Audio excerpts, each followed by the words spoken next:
wabarakatuh, teman-teman semuanya, adik-adik mahasiswa MKU, FKDK Bimbingan dan Konseling yang kami banggakan, yang senantiasa luar biasa. Berjumpa kembali dengan kami. Kali ini saya, Bu Rindi, akan menyampaikan dan membimbing adik-adik untuk membahas topik bahasan selanjutnya, yaitu terkait dengan urgensi dan kedudukan bimbingan dan konseling di sekolah. Jadi mungkin nanti di dalamnya kita juga akan membahas tentang urgensi atau pentingnya membimbing, kemudian bagaimana kedudukan guru mata pelajaran dalam proses pembimbingan tersebut, dan juga keterkaitan atau keunikan konteks tugas antara guru mata pelajaran dengan guru bimbingan dan konseling. Baik, lebih lanjut mari kita telah bersama-sama slide by slide dari PPT yang telah kami siapkan.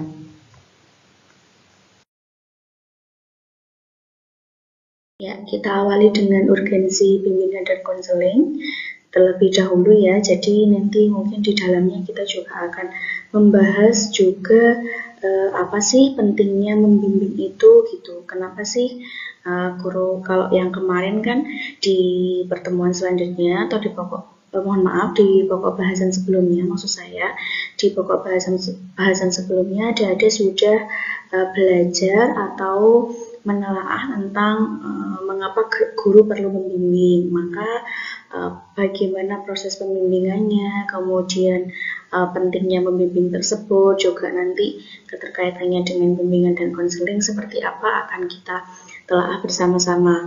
Nah, pada bagian ini beberapa pertanyaan yang mungkin akan terjawab atau beberapa hal yang akan kita diskusikan bersama adalah apa pentingnya bimbingan konseling di sekolah, kemudian mengapa harus ada PK di sekolah, kemudian apa kontribusi yang dapat dilakukan PK di sekolah, dan beberapa pertanyaan serupa begitu.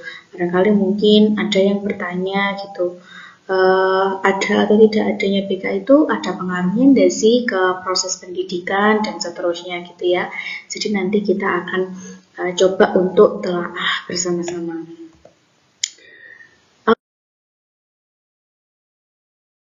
Urgensi bimbingan dan konseling, yang di dalamnya juga nanti secara tidak langsung kita akan membahas tentang urgensi membimbing atau pentingnya membimbing yang perlu dilakukan oleh guru mata pelajaran juga begitu. Jadi selama proses memberikan pembelajaran atau pendidikan itu, guru mata pelajaran juga perlu memberikan bimbingan. Nah, pentingnya apa? Nah, ini ada kaitannya dengan urgensi bimbingan dan konseling. Ya, yang pertama, upaya memfasilitasi peserta didik agar mampu mengembangkan potensi diri dan mencapai tugas perkembangannya. Jadi, kami rasa adik-adik juga sebagian mungkin ada yang sudah pernah mendapatkan mata kuliah psikologi pendidikan, sebagian ya mungkin, atau kalau misalnya belum, nanti juga akan dipelajari bahwa manusia itu atau individu itu memiliki tahap-tahap perkembangan. Jadi di masing-masing usia gitu ya, setiap usia itu ada tahap perkembangannya. Nah, masing-masing tahap perkembangan itu ada yang namanya tugas perkembangan, dan juga masing-masing memiliki karakteristik yang berbeda-beda begitu ya. Jadi usia kanak-kanak awal itu memiliki tugas perkembangan yang tentunya berbeda dengan individu yang sudah pada kategori remaja. Kemudian individu yang sudah dewasa itu tentunya juga memiliki karakteristik dan tugas perkembangan yang berbeda dengan ketika mereka masih pada tahap kanak-kanak akhir, contohnya seperti itu.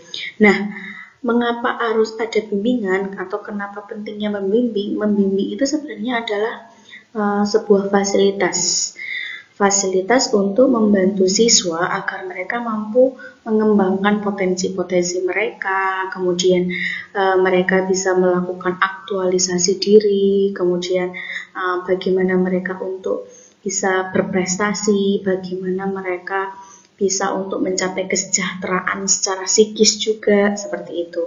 Jadi yang dimaksud dengan pada intinya membimbing itu adalah upaya yang bisa diberikan oleh guru BK dan juga guru mata pelajaran tentunya agar siswa itu bukan hanya berfokus pada satu titik tujuan begitu ya, tetapi lebih dari itu adalah mencapai tugas perkembangan mereka secara optimal. Jadi ya yang diurusi di sekolah itu bahasanya dalam proses pendidikan itu bukan tentang bagaimana mereka memperoleh KKM atau mencapai KKM saja, tapi kesejahteraan psikisnya juga kita perlu untuk pastikan. Kemudian apakah dalam proses pembelajaran itu anak merasa nyaman dan menyenangkan dan seterusnya, itu juga menjadi perhatian. Lanjut. Yang kedua adalah proses perkembangan siswa tidak selalu berjalan mulus dan searah dengan potensi mereka, harapan-harapan mereka, dan nilai-nilai yang mereka anut. Jadi ada kalanya anak itu mungkin dalam tanda kutip mengalami masalah atau kesulitan atau hambatan atau gangguan atau apapun itu yang sekiranya mungkin membuat proses pembelajaran itu tidak lancar gitu ya, sehingga mereka terkendala dalam menjalani apa ya istilahnya aktivitas-aktivitas dalam proses pembelajaran itu. Jadi tidak jarang mungkin ada kalanya siswa tertentu yang biasanya kesehariannya itu kelihatannya ceria, kemudian juga humble sekali atau supel dengan banyak orang, tidak ada masalah secara sosial dan seterusnya. Tapi karena suatu hal mungkin kita melihat ada perubahan atau ada hal yang tampaknya berbeda dari siswa yang bersangkutan. Oleh karena itu inilah gunanya membimbing. Kita perlu untuk melakukan pendekatan kepada siswa yang bersangkutan.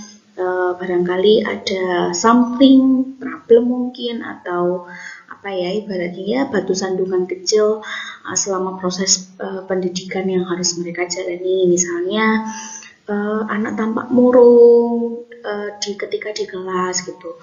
Padahal dia biasanya aktif, kemudian juga catatan prestasinya juga selama ini bagus dan seterusnya misalnya.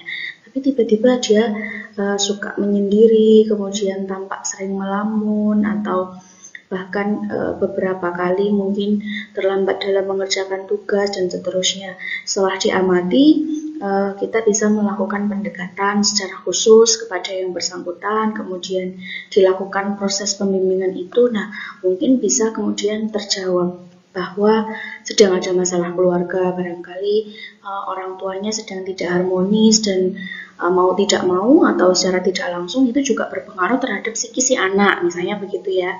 Jadi pada akhirnya mereka mengalami apa ya ibaratnya di sekolah itu tidak bisa konsentrasi atau sulit untuk fokus atau fokusnya teralihkan kepikiran dengan apa ya masalah yang terjadi di rumah dan seterusnya. Kok anak ya, adik-adik kita saja mahasiswa juga kan biasanya demikian nih.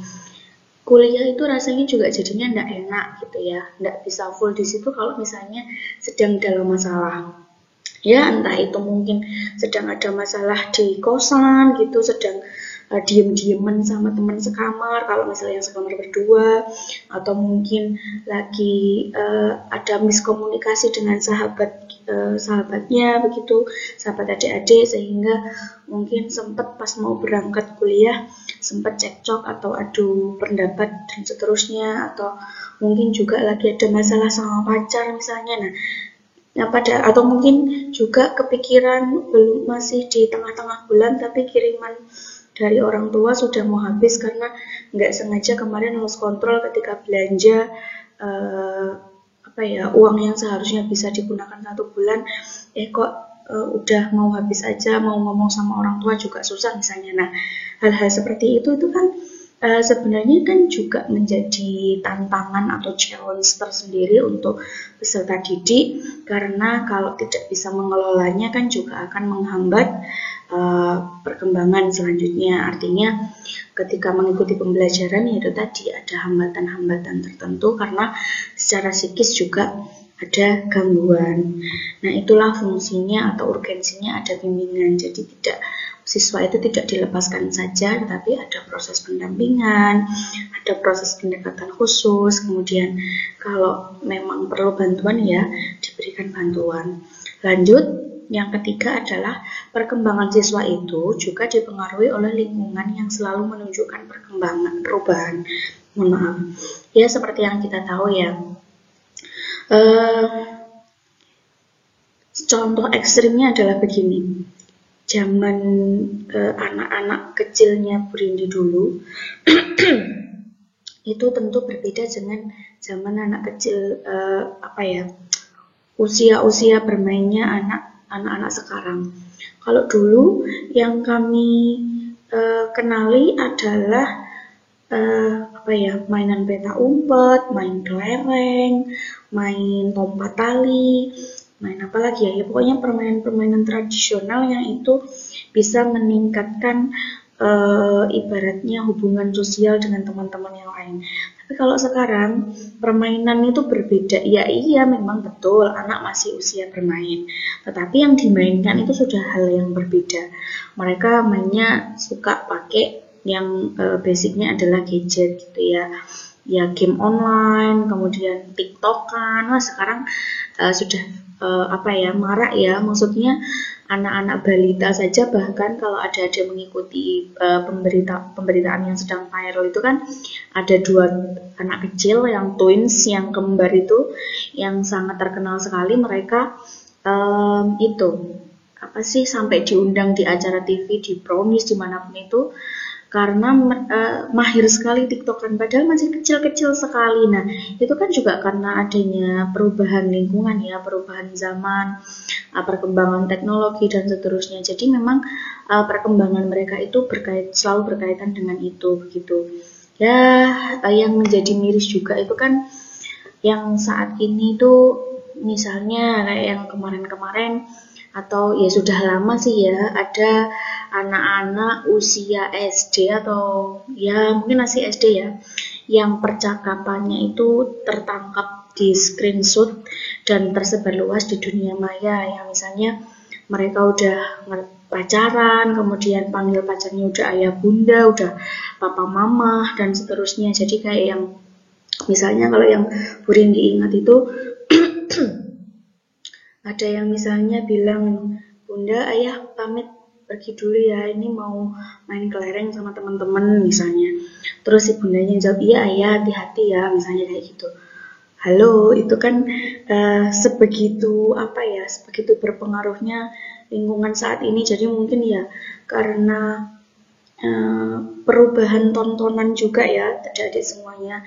Kalau dulu zaman-zaman Bu Rindi mungkin kalaupun ada acara televisi, minggu itu dipenuhi dengan kartun, acara-acara yang seusia dengan anak-anak ya, ada Ninja Hattori, ada Doraemon, ada Shinchan. Jadi kalau hari Minggu itu maratonan nonton kartun. Jadi memang tontonannya sesuai dengan usia. Itu pun masih ada pendampingan dari orang tua yang kadang harus selektif dalam memilihkan tontonan yang sesuai. Kadang saat ini tuh ada tontonan yang kelihatannya kartun tetapi nuansanya itu sudah nuansa-nuansa yang dewasa atau tidak sesuai dengan perkembangan anak misalnya. Nah, itu juga ternyata berpengaruh karena apa yang mereka lihat, apa yang anak-anak saat ini lihat ya, entah itu dari televisi, kemudian media sosial atau dimanapun di sekitarnya, itu juga akan memberikan pengaruh ke perkembangan mereka begitu. Apalagi saat ini misalnya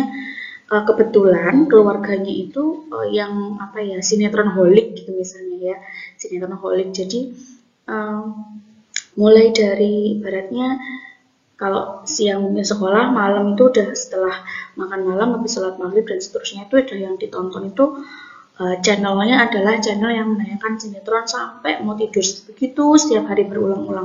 Ya itulah yang akhirnya juga berpengaruh pada perkembangan siswa sampai akhirnya mereka terinspirasi gitu ya dari sinetron itu. Pada akhirnya yaitu tadi ada istilah ayah bunda padahal mereka masih kecil sekali. Kalau misalnya itu kan orientasi ayah bunda itu kan masih sangat jauh dari usia mereka ya, masih panjang sekali perjalanan mereka, tetapi Ya karena itu tadi ada perubahan lingkungan yang juga ternyata mempengaruhi perkembangan siswa. Tentu masih banyak hal contoh-contoh yang lainnya. Kemudian yang keempat, mohon maaf sebelum masuk yang keempat, nah menyikapi hal-hal seperti ini, kalau mungkin anak itu perkembangannya kurang pas itu ya, maksudnya mungkin dewasa sebelum waktunya, atau mungkin ada hal-hal yang mungkin belum seharusnya mereka lakukan, tapi karena ada pengaruh lingkungan yang kurang pas, ya itulah perlu ada bimbingan dan seterusnya. Sampai kemarin itu yang miris sekali, kalau tidak salah ya di Jawa Tengah ya, di Jepara atau di mana itu kan pemberitaan yang terakhir karena adanya pandemi ini, banyak siswa kelas 12 kalau tidak salah, berarti kelas 3 SMA ya, itu mengajukan dispensasi karena sedang hamil. Jadi ya tentunya hamilnya di luar nikah. Nah hal-hal seperti itu kan perlu untuk diteliti, perlu kepedulian dari para guru, para pendidik, ya bukan hanya guru PK tapi juga guru mata pelajaran juga, karena memang sekali lagi semuanya adalah teamwork, semuanya adalah tim yang solid untuk bekerjasama dalam rangka melakukan pembimbingan terhadap siswa. Itu contohnya. Kemudian yang keempat, siswa perlu mendapat bimbingan apabila perubahan lingkungan membawa mereka ke arah penyimpangan perilaku. Nah ini ada kaitannya dengan yang ketiga, tadi sudah disinggung ya, ada beberapa contoh misalnya terkait dengan pemilihan tontonan yang saat ini atau konsumsi hiburan saat ini yang sudah sangat luar biasa ya. Mereka kan sekarang bisa akses YouTube dengan mudahnya. Sekarang banyak sekali youtuber yang membuat konten berbagai macam.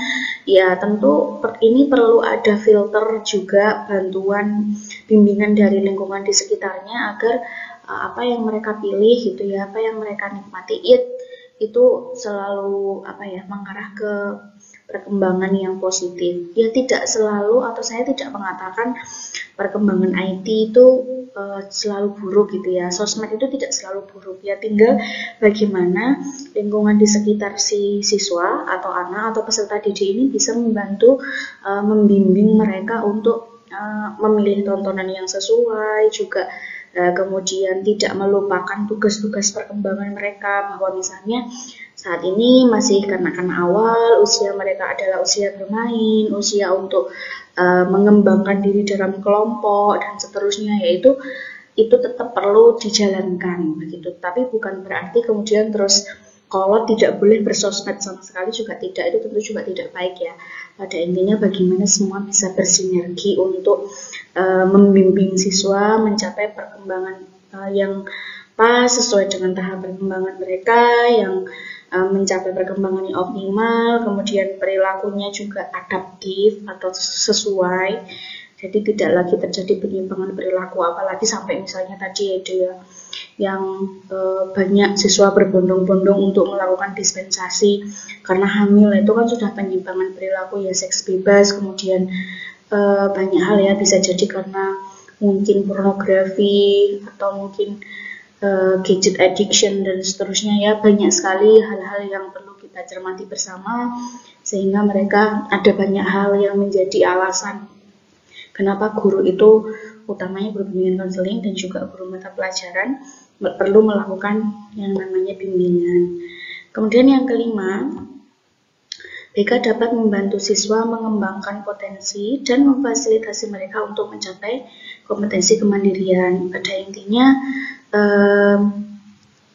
pembahasannya adalah itu tadi, sekali lagi yang diurusi itu bukan hanya terkait dengan potensi akademik saja, tapi juga ada banyak potensi-potensi non-akademik, bahkan sampai kita mengurusi yang namanya kesejahteraan psikologi si anak.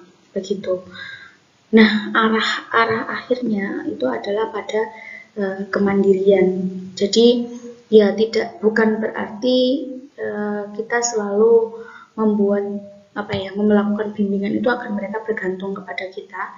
Bukan seperti itu, tapi dalam proses pembimbingan itu kita juga membelajarkan kepada mereka bagaimana untuk berperilaku yang lebih bertanggung jawab, memilih pilihan-pilihan yang realistis dan mereka bisa komitmen serta mempertanggungjawabkannya begitu. Kemudian mengidentifikasi mana yang benar dan mana yang salah, mana yang sesuai dengan harapan lingkungan dan mana yang tidak.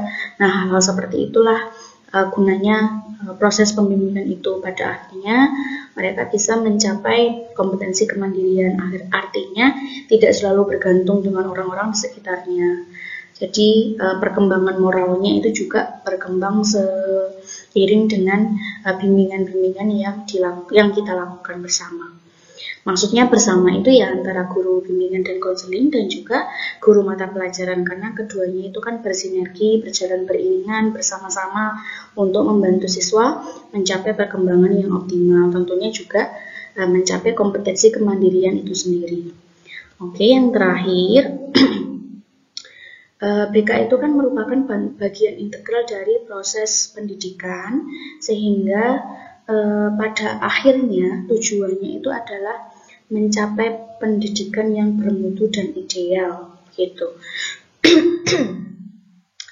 Jadi tadi ya ada pertanyaan kenapa harus ada BK di sekolah, kemudian pentingnya ada BK di sekolah. Tentu BK di sini juga bisa kita bahasakan seperti hanya kenapa harus ada proses pembimbing selama pembelajaran, kenapa pendidikan itu bukan hanya transfer ilmu pengetahuan, tapi juga ada proses pembimbingan dan seterusnya gitu ya. Jadi ya memang pada akhirnya ketika kesejahteraan psikologis itu diurusi, kesehatan mental itu kita jadikan diperhatikan dan juga dipertimbangkan selama proses pendidikan, pada akhirnya yang namanya pendidikan yang bermutu dan ideal itu bukan lagi sebuah angan-angan. Ya istilahnya bahasanya itu kita bukan hanya berfokus pada bagaimana agar si anak ini bisa berhasil dan berprestasi atau setidaknya lulus KKN saja, tetapi juga lulus ujian kehidupan, lulus untuk melakukan setiap tugas perkembangannya dengan baik. Bahkan mungkin kalau misalnya mereka punya masalah ya, mereka bisa mengelola itu, menyelesaikannya sesuai dengan kemampuan dan potensi mereka, tentu atas bimbingan kita seperti itu. Lanjut, kita beralih ke kedudukan BK. Nah, kalau kita berbicara tentang kedudukan BK, untuk memahaminya, bahasan kali ini akan difokuskan dalam 3 wilayah penyelenggaraan pendidikan. Jadi, dalam proses penyelenggaraan pendidikan itu ada 3 wilayah yang ibaratnya seperti halnya mungkin wajib dan memang inilah yang ada di dunia pendidikan gitu ya. Wilayah apa saja itu? Yang pertama adalah manajemen dan kepemimpinan. Nah, kalau misal wilayah yang pertama ini itu berkenaan dengan tanggung jawab dan pengambilan kebijaksanaan. Jadi ini ada wilayahnya kepala sekolah, kemudian jajaran wakil kepala sekolah ya, biasanya ada wakahumas, wakakurikulum, wakakasiswaan dan jajarannya itu. Ini berkaitan dengan sistem gitu ya, sistem di sekolah, kemudian juga kurikulum yang berlaku, ada juga kebijakan-kebijakan yang diambil oleh sekolah, otoritas sekolah dan seterusnya. Ini wilayah kerja yang pertama. Kemudian yang kedua ada wilayah pembelajaran yang mendidik. Nah, ini adalah wilayahnya adik-adik, calon guru mata pelajaran. Jadi nanti adik-adik ketika menjadi guru mata pelajaran, wilayahnya atau tugasnya adalah memberikan pembelajaran yang mendidik. Jadi ini semua bentuk pengembangan kurikulum dan pelaksanaan pengajaran. Nanti setelah mungkin ada kebijaksanaan, ini keterkaitannya ya, setelah mungkin ada kebijaksanaan yang sudah diambil oleh wilayah yang pertama, manajemen dan kepemimpinan, tentunya juga itu turunan dari aturan yang turun dari pemerintah ya, kementerian, kemudian turun lagi ke dinas, kemudian turun lagi ke sekolah, dieksekusi, dibicarakan oleh para pemangku kepentingan, para pengambil kebijaksanaan. Nah, eksekutornya itu adalah adik-adik sebagai guru mata pelajaran. Nah, ternyata pembelajaran yang adik-adik lakukan itu adalah pembelajaran yang mendidik. Artinya bukan hanya transfer pengetahuan saja, tetapi lebih dari itu. Seperti yang tadi disampaikan di slide sebelumnya, adik-adik itu ketika melakukan proses pendidikan atau pembelajaran yang mendidik, itu juga ada nuansa membimbingnya gitu.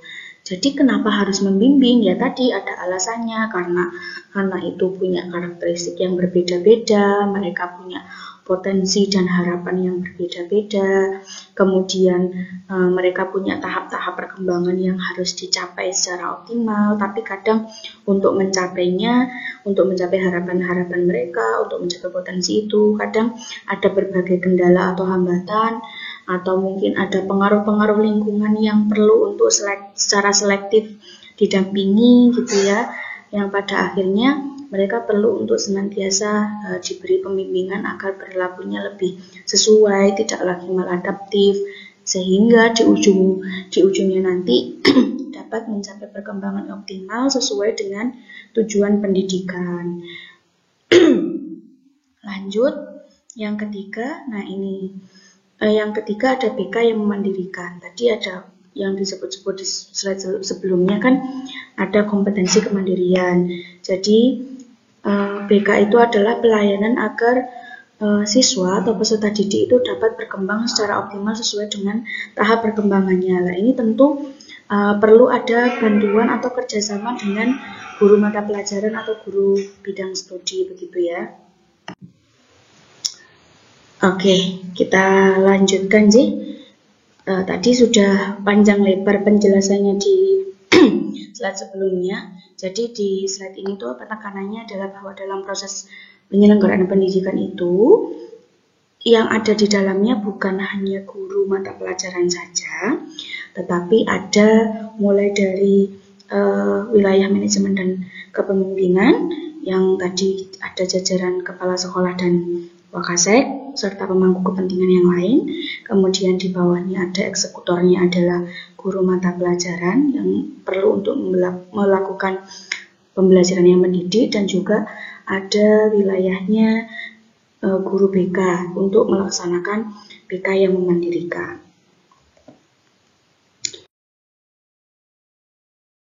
Nah, kedudukan BK di sekolah itu apa gitu, atau mungkin bisa dibahasakan kedudukan membimbing atau kedudukan proses pembimbingan di sekolah itu apa? Yang pertama, kegiatan pendidikan yang baik dan ideal. Ini ada kaitannya dengan slide sebelumnya juga tentunya ya. Hendaknya mencakup ketiga bidang atau wilayah. Nah, itu tadi. Jadi 3 wilayah penyelenggaraan pendidikan itu sebenarnya dirancang dalam rangka untuk mencapai pendidikan yang baik dan ideal. Artinya kalau ada salah satu yang mungkin ibaratnya itu adalah sebuah kendaraan yang digunakan untuk mencapai perkembangan siswa secara optimal.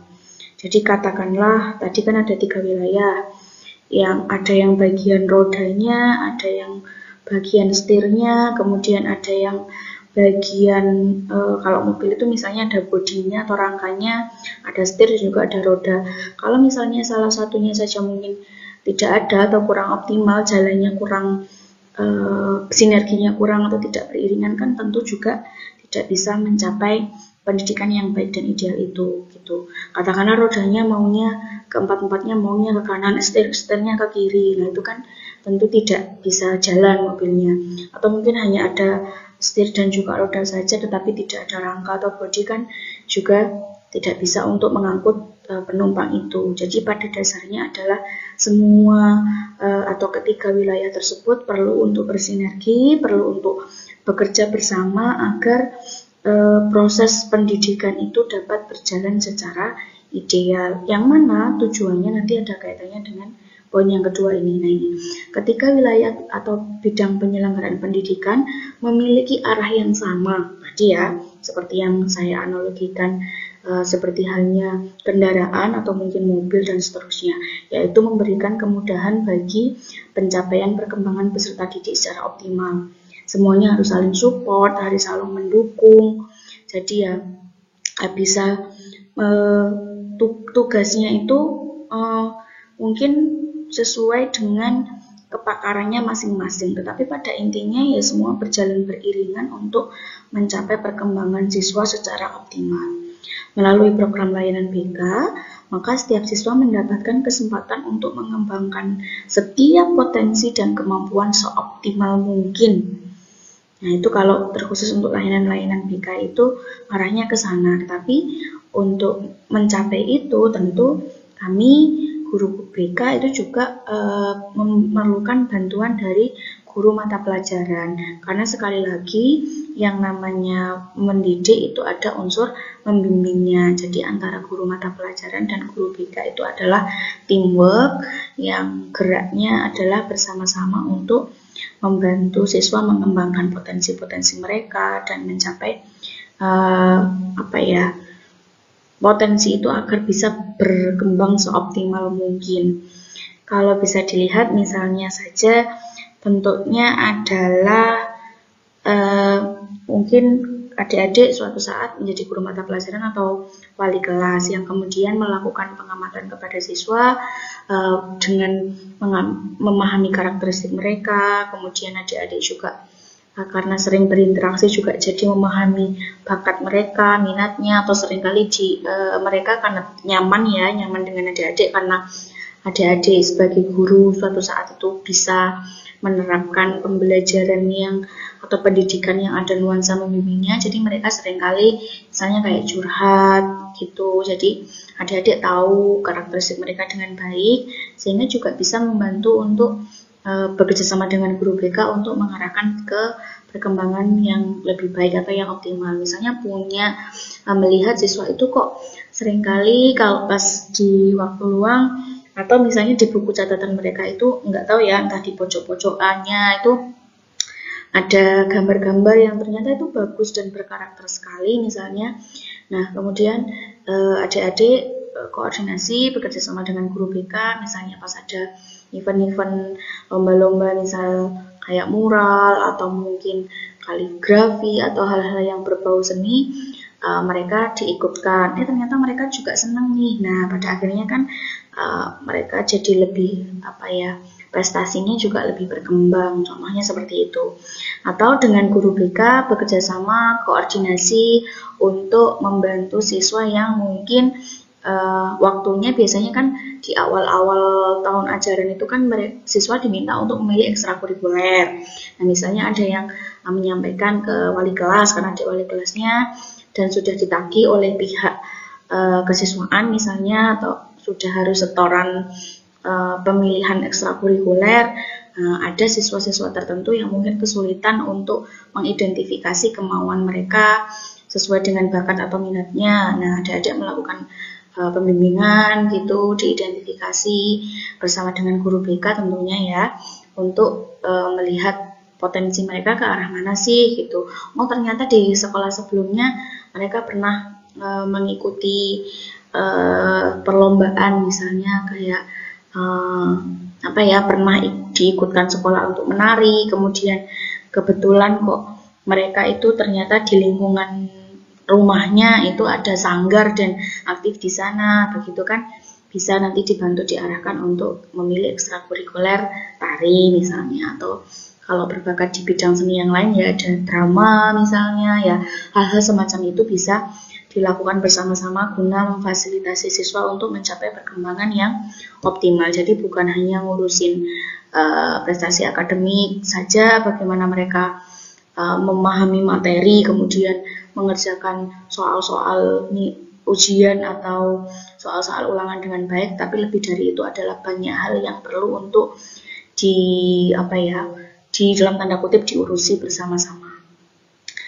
Nah, kemudian BK dapat mempertemukan antara kemampuan individu dengan cita-citanya dan juga dengan kondisi dan situasi lingkungan sekitarnya. Nah, tentu ini tadi ya, misalnya si anak mungkin berbakat juga, berminat juga, kemudian orang tua mungkin keberatan, misalnya anak mungkin pinginnya sekolah atau melanjutkan kuliah tertentu di jurusan tertentu karena memang bakat di sana, banyak prestasi yang sudah diraih, kemudian juga catatan dari wali kelas atau guru mata pelajaran nilainya juga memenuhi dan seterusnya. Tapi mungkin di sisi lain lingkungan sekitar, dalam hal ini orang tua, mungkin merasa keberatan karena dari segi ekonomi kurang dan seterusnya.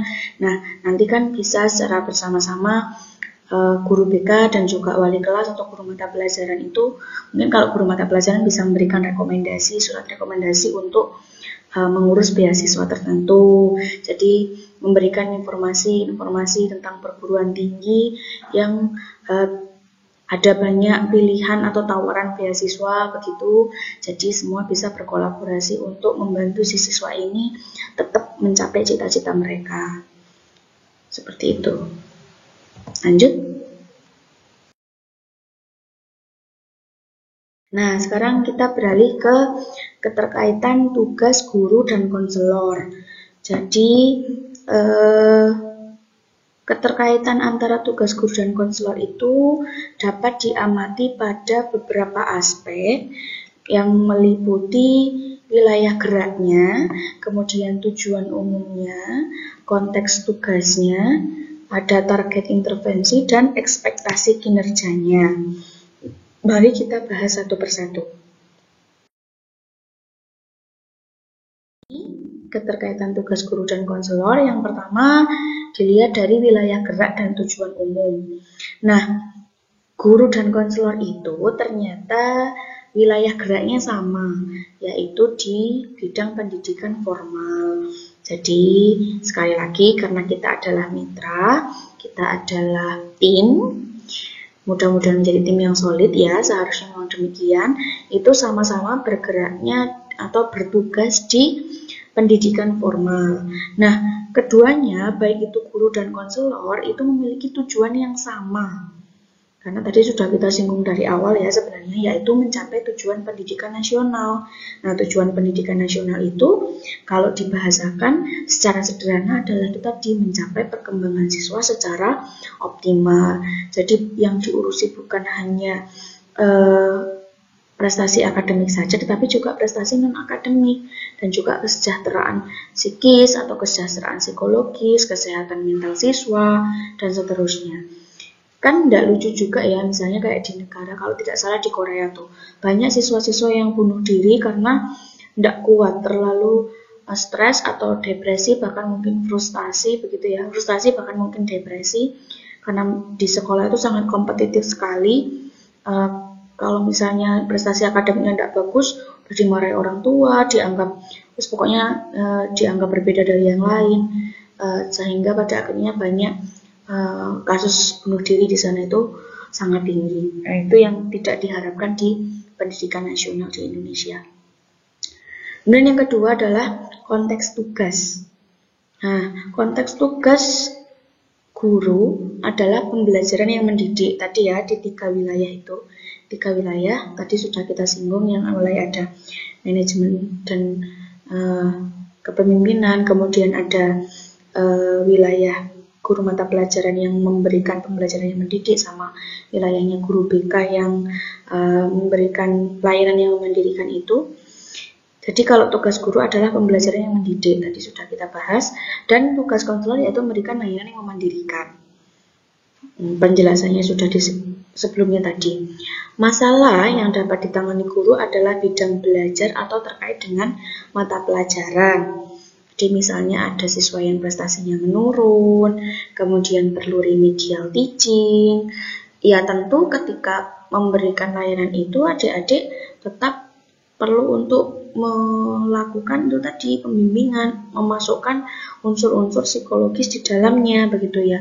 Meski tidak semendalam guru BK, tetapi kan ada pendekatan yang ibaratnya dari hati ke hati begitu, tidak hanya sekedar ngurusi nilai dari angka 60 ke KKM-nya 80, tidak hanya sebatas itu saja, tetapi kan untuk membantu mencapai dari 60 ke 80 itu kan ada proses-proses atau aspek-aspek lain yang juga perlu perlu diurusi.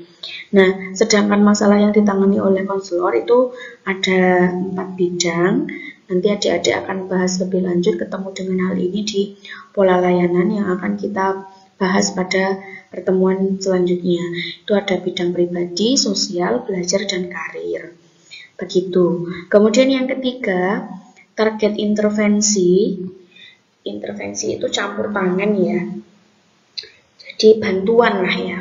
Target bantuannya kalau misalnya guru itu di bidang klasikal dalam proses pembelajaran. Jadi kan adik-adik seringkali bertemu nih dengan siswa. Jadi ya adik-adik selama proses pembelajaran itu ya perlu untuk juga memberikan bantuan, memberikan campur tangan kepada mereka, ikut mengurusi juga karakter mereka. Karena kan kalau disesuaikan dengan kurikulum sebelum kurikulum Merdeka Belajar ya, dari mulai pemberlakuan kurikulum 2013 itu kan juga ada yang namanya pendidikan karakter.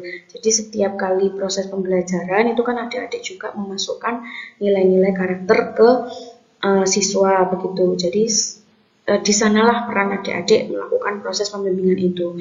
Jadi kalau misal karakter disiplin, karakter bertanggung jawab, itu juga menjadi bagian ibaratnya kayak tanggung jawab bersama, bukan hanya guru BK saja, tetapi adik-adik sebagai guru mata pelajaran atau wali kelas juga bertanggung jawab atas hal itu.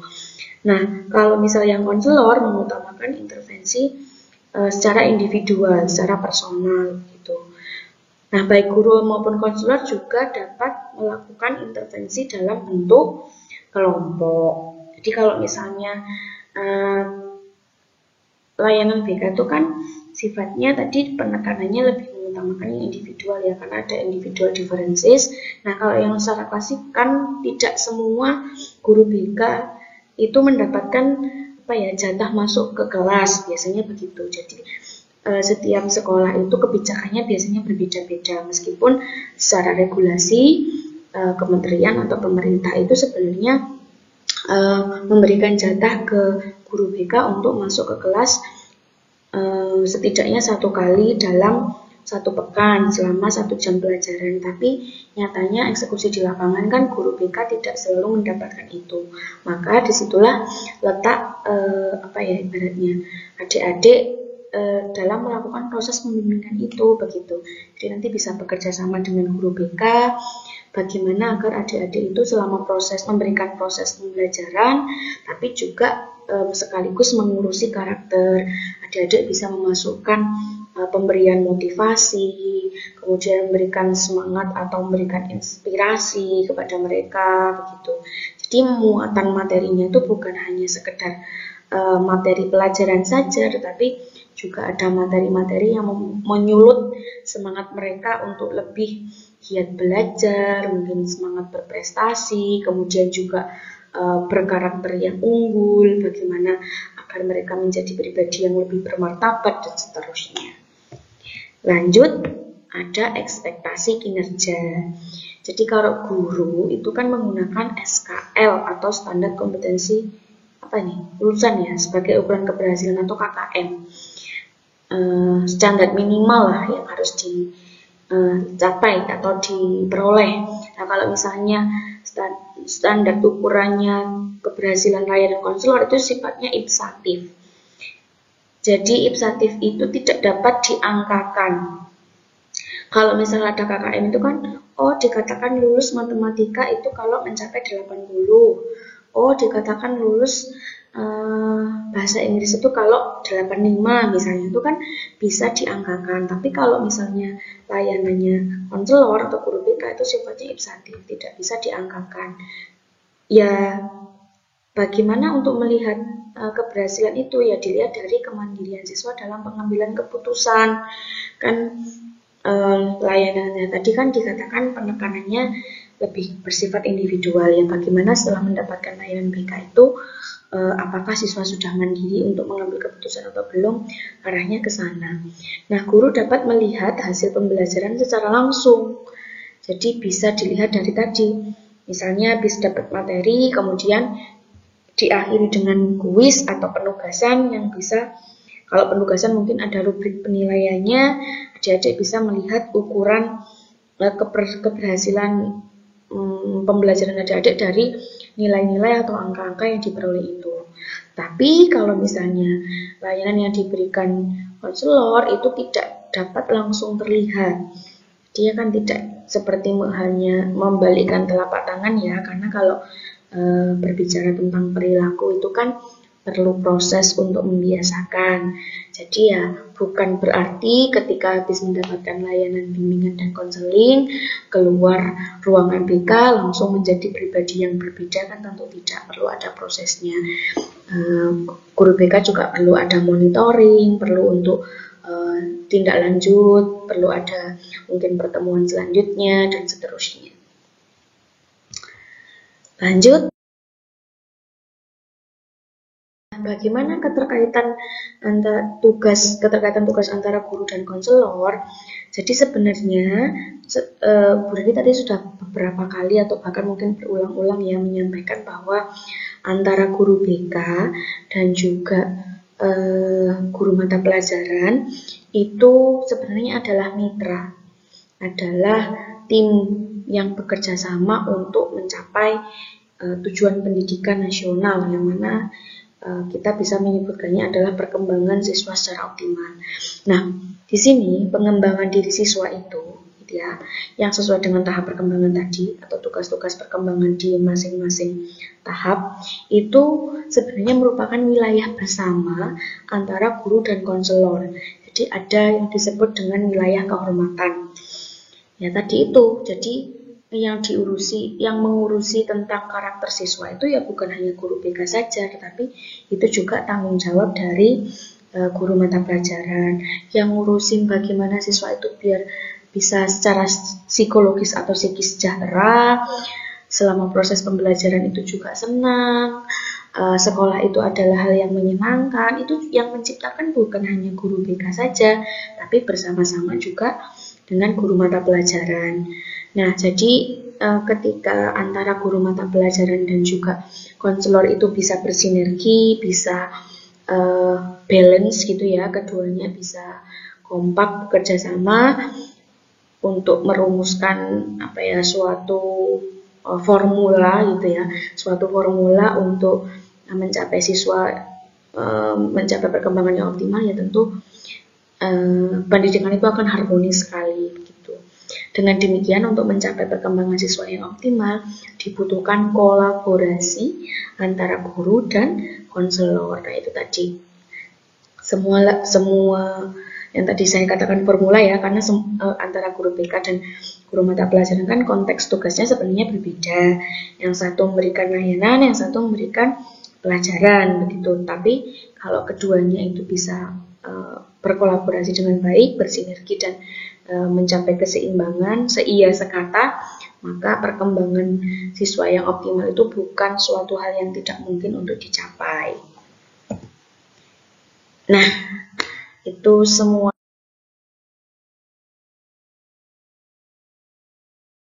bahas, mulai dari pentingnya membimbing, gitu ya, urgensi bimbingan dan konseling, yang dimana di dalamnya kita juga tadi telaah kenapa selama proses pendidikan atau pembelajaran itu harus ada nuansa membimbingnya, kemudian juga ada kedudukan dari bimbingan dan konseling itu, yang tadi kita juga pahami dari 3 wilayah. Ternyata pendidikan itu dibagi menjadi 3 wilayah, mulai dari manajemen supervisi, pembelajaran yang mendidik, dan juga bimbingan dan konseling yang memandirikan. Kemudian kita juga bahas tugas ya, keterkaitan tugas antara guru dan juga konselor atau guru BK, dan juga tadi kita sudah bahas konteks tugas atau tugas antara guru BK dan juga konselor itu seperti apa, pembagiannya bagaimana, kemudian seperti apa sih kalau misalnya keduanya bisa bekerjasama dengan baik, yang mana pada akhirnya di ujungnya nanti adalah bermuara pada perkembangan siswa yang optimal. Oke, dari sini mungkin bisa Bu Rindi cukupkan. Terima kasih adik-adik sudah berkenan untuk mendengarkan penjelasan ini. Mudah-mudahan bisa tersampaikan dengan baik meskipun kita tidak dapat langsung berinteraksi atau bertatap muka. Kami harap sedikit yang kami sampaikan melalui video ini mungkin tidak bisa komprehensif, tetapi setidaknya bisa membantu adik-adik dalam memahami pokok bahasan kali ini. Mohon maaf apabila masih banyak kekurangan dari Bu Rini, dan juga terima kasih sekali lagi. Mudah-mudahan adik-adik suatu saat dapat menjadi pendidik yang profesional, pendidik yang memperdulikan siswanya dengan baik, pendidik yang mampu memberikan pembimbingan untuk membantu siswa mencapai perkembangan secara optimal. Terima kasih adik-adik, saya pamit, sampai ketemu di lain kesempatan. Assalamualaikum warahmatullahi wabarakatuh.